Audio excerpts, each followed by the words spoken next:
Assalamualaikum warahmatullahi ta'ala wabarakatuh.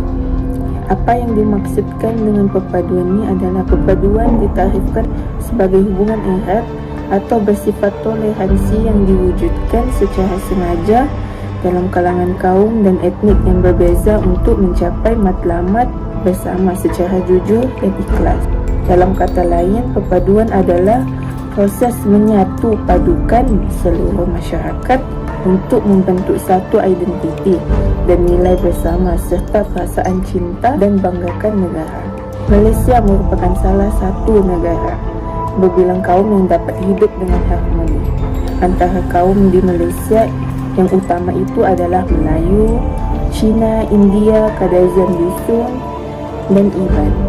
Perpaduan tidak akan tercapai jika ada segelintir pihak yang cuba untuk menjadi batu api dan menyemarakkan lagi isu perkauman di kalangan kaum di Malaysia. Salah satu kepentingan perpaduan kaum adalah bagi menjamin keamanan negara. Perpaduan antara rakyat, tidak kira bangsa dan agama, adalah sangat penting supaya peristiwa berdarah yang terjadi pada 13 Mei 1969 tidak berulang kembali. Sebarang kesangsian, kecurigaan, dan ketidakpuasan hati antara kaum yang diterjemahkan secara berlebihan hanya akan mewujudkan ketidakstabilan dan persengketaan yang akhirnya akan merugikan negara kita sendiri dan membazirkan usaha-usaha pemimpin dahulu. Sekiranya kita berpecah atau bertelingkah antara satu sama lain, negara kita yang aman dan harmoni ini akan menjadi mundur disebabkan oleh terjejasnya ekonomi negara. Oleh yang demikian, masyarakat Malaysia perlu menjadi penggerak utama dalam memupuk dan mengekalkan perpaduan antara kaum dalam usaha untuk mencapai matlamat ke arah status negara maju yang aman demi kesenangan dan keselamatan rakyat. Dengan ini, rakyat perlulah menggembleng tenaga tanpa prejudis ataupun sebarang konspirasi demi menjamin kesejahteraan negara. Negara Malaysia tidak akan maju sekiranya tabiat tidak kisah semakin menebal dalam diri rakyat. Setiap rakyat perlulah sedar bahawa mereka memainkan peranan dan menggelas tanggungjawab yang besar untuk menjana kecemerlangan negara sehingga bakal bergemerlapan di mata dunia di atas dasar perpaduan kaum. Tegasnya, perpaduan kaum adalah penting untuk mengekalkan keamanan dan kemajuan sesuatu negara yang mempunyai masyarakat berbilang kaum.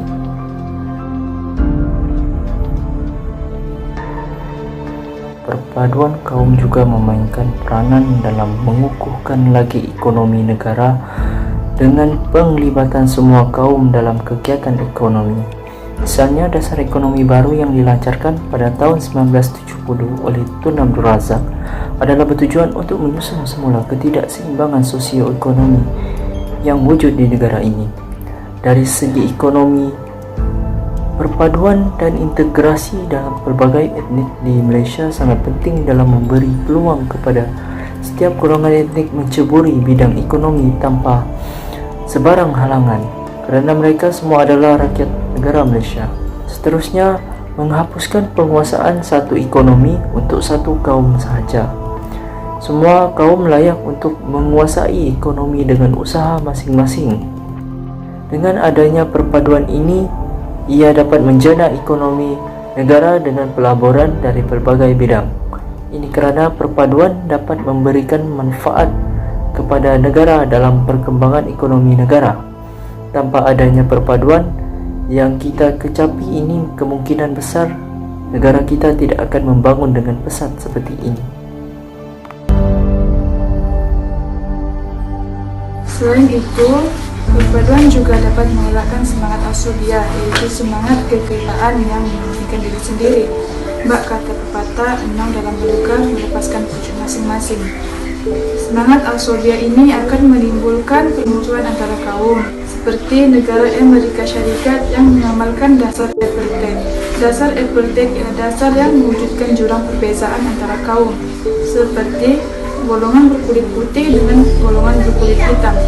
Akibatnya wujudlah berbagai masalah sosial yang melibatkan perkauman berdasarkan warna kulit.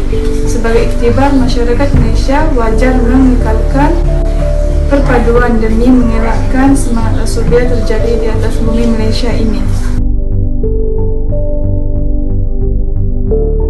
Berkaitan usaha-usaha memperkukuhkan perpaduan pula, sebenarnya terdapat pelbagai alternatif yang boleh dilaksanakan. Kita semua maklum bahawa semenjak 31 Ogos 1957 lagi, rakyat Malaysia sememangnya terdiri daripada berbilang kaum.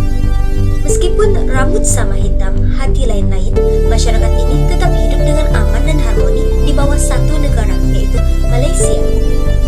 Justru, keeratan perpaduan antara kaum ini perlulah dikekalkan dan dipertingkatkan agar tragedi 13 Mei 1969 tidak berulang lagi.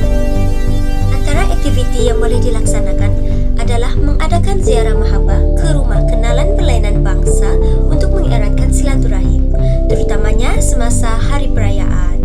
Melalui kaedah ini, kebudayaan dan adat istiadat antara kaum dapat difahami dengan lebih mendalam, sekaligus mempertingkatkan keterbukaan terhadap berlainan bangsa agar silaturahim dan perpaduan antara satu sama lain lebih terjamin. Seterusnya, melalui pihak kerajaan pula, pihak kerajaan perlulah mempertingkat anjakan paradigma jalinan kemesraan antara rakyat dengan mengadakan berbagai aktiviti yang melibatkan semua kaum. Hal ini demikian kerana tidak dapat dinafikan bahawa rakyat lebih mempercayai pemimpin yang berwibawa serta mesra rakyat. Akhir sekali, ibu bapa pula berperanan dalam mempertingkatkan perpaduan kaum ini dengan cara mengantar anak-anak ke sekolah kebangsaan. Melalui cara ini, kanak-kanak akan lebih terdedah dengan pelbagai kaum seawal usia muda lagi. Maka, apabila telah dewasa, mereka akan lebih mudah menjalinkan hubungan dan saling berinteraksi antara satu sama lain.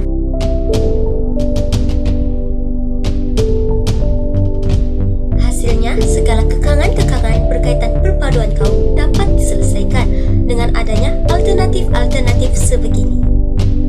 Keamanan negara turut dapat dipertingkatkan apabila amalan perpaduan kaum telah meresap ke dalam jiwa setiap rakyat Malaysia. Seperti yang kita ketahui, tanpa perpaduan kaum, keamanan tidak dapat diwujudkan kerana rakyat akan bergaduh sesama sendiri sehingga menghancurkan keamanan sesebuah negara yang telah dibina itu. Pertelingkahan yang berlaku antara rakyat hanya akan menghasilkan suasana hidup yang porak-poranda. Oleh hal yang demikian, benarlah perpaduan kaum itu penting untuk meningkatkan keamanan negara. Kesimpulannya, semua pihak harus berganding bahu dan tidak mengharapkan pihak kerajaan semata-mata dalam mewujudkan perpaduan kaum. Janganlah kita bersikap mementingkan diri sendiri. Bak patah pepatah mengatakan, bagai enau dalam belukar melepaskan pucuk masing-masing. Kerana perpaduan kaum itu hanya akan wujud apabila semua kaum menjalankan obligasi masing-masing dengan sempurna dan bersikap bertolak ansur.